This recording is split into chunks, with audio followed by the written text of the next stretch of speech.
কানু, গোয়াল ঘরের চালটা ভালো করে ছেয়ে দিলাম। তোর গরুগুলোর আর কষ্ট হবে না। এবার নেমে এসো দেখি। হ্যাঁ, এই তো নামছি। ভালো করে হাত পা ধুতে হবে। যাও, কুয়োতলায় জল তোলাই আছে, হাত মুখ ধুয়ে নাও দেখি ভালো করে।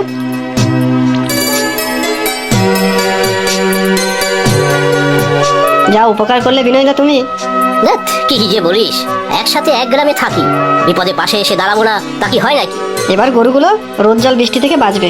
তুমি তো জানোই গরুর দুধ আর হাঁস মুরগির ডিম বেচেই তো আমার সংসার চলে। তুই আমার ছোট ভাইয়ের মতো, কোনো দরকার লাগলে বলবি, অত কিন্তু কিন্তু করবি না। তুমিই তো এসে দাঁড়াও সবার বিপদে আপদে, সবার একমাত্র ভরসা তুমি। একটাই তো জীবন রে, সবার বিপদে যদি পাশে না দাঁড়াই মানুষ হয়ে লাভ কি বল? আচ্ছা এবার চলি রে, বাড়ি গিয়ে আবার কাজে বেরোতে হবে। এই কটা ডিম নিয়ে যাও দাদা, আমার দেশি মুরগির ডিম, আর তো কিছু দেওয়ার সাধ্য নেই আমার। তোরা যে আমাকে ভালোবাসিস সেটাই আমার পরম পাওনা, বুঝলি? আসি এখন। কি রে বাবলু, এখানে বসে আছিস কেন? আজ স্কুল ছুটি গো বিনয় কাকা, তাই সকালে উঠে পড়াশোনা করে তারপরে খেলতে এসেছি। খুব ভালো করেছিস, খেলাধুলো করলে শরীর ভালো থাকে, আর ভালো করে পড়াশোনা করবি কিন্তু। আর হ্যাঁ, কিছু বই কিনতে হলে আমার দোকানে এসে টাকা নিয়ে যাবি, বুঝলি? ঠিক আছে বিনয় কাকা, আমার স্কুলে ভর্তির জন্য যে টাকা তুমি দিয়েছিলে, বাবা বলেছে তোমাকে ধীরে ধীরে ফিরিয়ে দেবে।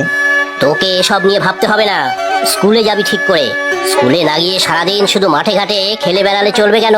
পড়াশোনা করলে তবেই তো জীবনে এগোতে পারবি রে। আমি খুব ভালো ফল করব পরীক্ষায়, তুমি দেখো। এই নে, এটা ধর দেখি। সাবধানে, ডিম আছে এর ভিতর, রোজ খাবি একটা করে। এই শরীরেরও পুষ্টি দরকার, বুঝলি? তুমি খুব ভালো কাকু। ওই রে মিতুমা, এক গ্লাস জল দিয়ে যা দেখি। উফ, তেষ্টায় গলাটা শুকিয়ে গেছে। এই নাও বাবা। কলেজ যাবি না আজ? হ্যাঁ যাব, একটু পরে যাব। তুমি দোকানে যাবে তো? হ্যাঁ, যেতে তো হবেই। জানো তো, ওই যে মন্দিরের পিছনে যার বাড়ি, আরে সধু পিসি, আজ সকালে মারা গেছে।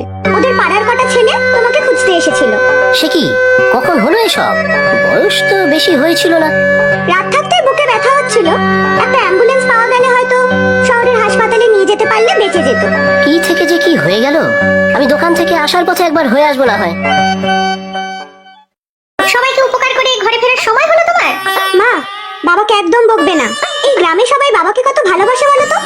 এই হয়েছে এক মেয়ে, বাবার নেওটা। শুধু ভালোবাসা দিয়ে কি পেট ভরবে? সবাই শুধু তোর বাবাকে বেগার খাটিয়ে নেয়। এ তোমার ভুল ধারণা। আর এক জায়গায় পাশাপাশি সবাই থাকি, কেউ বিপদে পড়লে সাহায্য করবো না? সাহায্য করতে তো না করছি না, কিন্তু তোমারও তো একটা সংসার আছে, মেয়ের বিয়ে আছে। আমাদের তো আর অগাধ সম্পত্তি নেই। যা রোজগার করে তার অর্ধেকটাই একে ওকে দিয়ে দেয়। আমি কিভাবে সংসার চালাই বলতো? তুমি একদম ভেবো না তো মা, আমি যে কটা ছেলে মেয়ে পড়াই তাতে হয়ে যাবে। তার থেকে আর কটা টাকা আসে? অর্ধেক ছেলে মেয়ে তো টাকাই নেয় না। তুইও তোর বাবারই মতো। সে ওরা গরিব, কি করে টাকা দেবে বলো? তবে আমার তো মিতুকে নিয়ে গর্বই হয়, বাপ কি বেটি। ওই গর্ব ভালোবাসা ধুয়ে জল খাও তোমরা। এই বাপ মেয়ে দুটোকেই নিয়ে আমার যত জ্বালা। আচ্ছা, যা হয়েছে হয়েছে, এবারে আমাকে খেতে দাও দেখি, দোকানে বেরোতে হবে তো। হ্যাঁ মা, এবার আমিও বেরোবো। হ্যাঁ দিচ্ছি, খেয়ে বাপ মেয়ে মিলে দেশের ধারে বেরো। যত সব। নে নে, চল দেখি ঘরে চল, তোর মা খুব রেগে আছে। হ্যাঁ চলো, দুজনে মিলে দেশ উদ্ধারে বেরোই। এইটা আমাদের কিন্তু একটা বড় সমস্যা হয়ে দাঁড়িয়েছে। গত বছর মনে নেই নবীন জেঠার ছেলেরও কত অসুবিধা হলো? তাও তখন স্বাস্থ্য কেন্দ্রের অ্যাম্বুলেন্সটা পাওয়া গেছিল, তাই রক্ষে। শুধু বেচারা। কি করা যায় বলো তো বিনয়দা? আচ্ছা, আমরা সবাই মিলে যদি একটা অ্যাম্বুলেন্স কিনি, এই ক্লাবেই থাকবে, আমাদের গ্রামে যার যখন লাগবে ব্যবহার হবে, আর আশেপাশের মানুষজনেরাও ব্যবহার করতে পারবে। ভালোই বলেছো, কিন্তু এই যে অনেক টাকার ব্যাপার বিনয়দা, ক্লাবের ফান্ডে তো এত টাকা নেই। সবাই যদি কিছু কিছু করে চাঁদা দেয়, গ্রামের সকলে দেবে যার যা সামর্থ্য অনুযায়ী, তাহলে তো হতে পারে। চেষ্টা করে দেখা যেতে পারে, অ্যাম্বুলেন্সটা হলে অনেকের প্রাণ বাঁচানোর চেষ্টা করতে পারি। আমিও তো তাই চাই রে, তুই একটু দেখ চেষ্টা করে। আজ উঠিলে আমাকে জানাবি কিন্তু। সুজন বাবুর সাথে এবার একবার দেখা করে মিতুর বিয়ের পাকা কথাটা সেরে নাও। হ্যাঁ, আমিও সেটাই ভাবছিলাম, কিন্তু এখন তো হাতে অত টাকা নেই। বিয়েতে তো বেশ কিছু খরচা আছে। সে তো আমি জানি, তোমার ভরসায় কি বসে আছি নাকি? আমি অনেকদিন ধরেই টাকা জমাচ্ছি, বেশ কিছু টাকা আছে আমার কাছে। সত্যি, তুমি সংসারটার হাল ধরে রেখেছো, না হলে কবে ভেসে যেতাম। থাক, আর আদিক খেদা করে কাজ নেই। তোমার মতো উড়নচণ্ডী স্বভাব পেয়েছে মেয়েটাও। মেয়েটা ভালো ভালো হয়ে গেলে বাঁচি, সুজন বাবুদের পরিবার ভালো, মেয়েটা ভালো থাকলেই হলো। সত্যি এত ভালো সম্বন্ধ যে পাবো তা ভাবিনি। সুজনবাবুরা নিজেই প্রস্তাব দিলেন, আমি তো ভাবতেই পারিনি। সত্যি গো, আমাদের মিতুর কপাল ভালো। এবার বিয়ের কথাটা পাকা হলেই বাঁচি, ভালো ভালো সব মিটে যাক। তুমি টাকাগুলো সাবধানে রেখো, আমি আরো কিছু টাকা জোগাড় করতে চেষ্টা করছি। তাই দেখো গো, একটা মাত্র মেয়ে আমাদের, ওর বিয়েতে কিছু কমতি রাখবো না, যতটুকু সামর্থ্য আমাদের সব করব।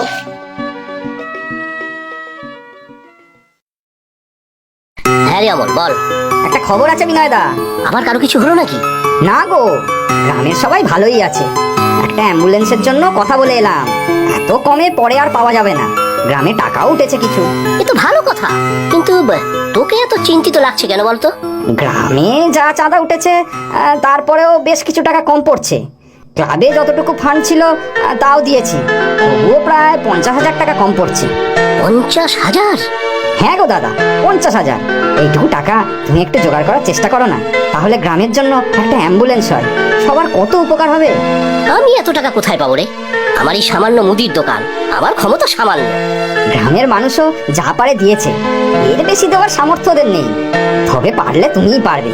ঠিক আছে, দেখি কি করতে পারি, তুইও দেখ।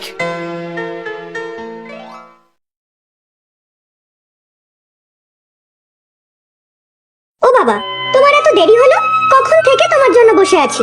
কেন রে, কি হলো? পাশের বাড়ির খোকনের হঠাৎ দুপুর থেকে খুব পেট ব্যথা, কাকুও তো বাড়ি নেই, তোমাকে বাড়িতে খুঁজতে এসেছিল, তুমিও ছিলে না। তারপর এখন কেমন আছে খোকন? খোকনের মা পাশের গ্রামে ডাক্তারবাবুকে ডেকে আনে, ডাক্তারবাবু তৎক্ষণাৎ খোকনকে হাসপাতালে ভর্তি করতে বলেন। কোনো খাবার থেকে বিষক্রিয়া হয়েছে। হাসপাতালে নিয়ে যাওয়া হয়েছে? সেটাই তো বলছি, স্বাস্থ্য কেন্দ্রের অ্যাম্বুলেন্স তো খারাপ, হাসপাতালে নিয়ে যেতে পারেনি। খোকন ব্যথায় অজ্ঞান হয়ে গেছে, মা ওখানেই আছে। এই সর্বনাশ! তুই যা তো কানুর কাছে, ওর বাড়ি চিনিস তো? হ্যাঁ বাবা, চিনি। ওর একটা ভ্যান গাড়ি আছে, ওকে বল শিগগির ওটা নিয়ে এখানে আসতে। খোকনকে যত তাড়াতাড়ি সম্ভব হাসপাতালে নিয়ে যেতেই হবে। তাড়াতাড়ি নিয়ে যাও গো তোমরা, কখন থেকে বেচারা ছটফট করছে, ছেলেটার কষ্ট আর চোখে দেখা যাচ্ছে না।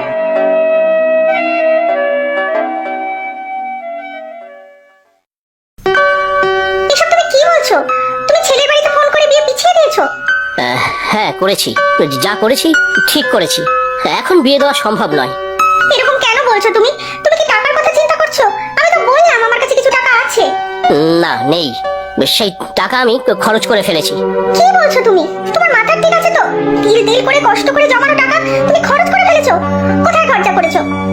হ্যাঁ করেছি। মিতুর বিয়ের থেকে এখন অনেক বেশি এই গ্রামে একটা অ্যাম্বুলেন্স দরকার। দেখলে না সেদিন কি অবস্থা? সবার দায় কি শুধু তোমার উপর? তোমার মেয়েটার কথা একবার ভাবলে না? পাগলেও নিজের ভালো বোঝে। ছি ছি ছি, এটা কি করলে তুমি? কাল খোকনের অবস্থা তুমি দেখোনি? ছেলেটা মরতে মরতে বেঁচেছে, আর একটু দেরি হলে সর্বনাশ হয়ে যেত। কিন্তু তাই বলে তুমি সুজন বাবুরা কি ভাবলো বলো তো? এত দূর কথা এগিয়ে সব শেষ করে দিলে তুমি। তোর বিয়ের জন্য আমি আবার টাকা জমাবো দেখো, কিন্তু গ্রামের এতগুলো মানুষের বিপদে আমাকে পাশে দাঁড়াতেই হবে। যা খুশি করলেই হলো? মেয়ে কি তোমার শুধু একার যে ওর বিয়ে দিয়ে তুমি যা ইচ্ছা করবে? সব লোক দেখানো তোমার, পরের লোকের কাছে ভালো সাজতে যাওয়া। তুমি শত্রুর, আমাদের শত্রুর, আমাদের দুজনেরই শত্রুর তুমি।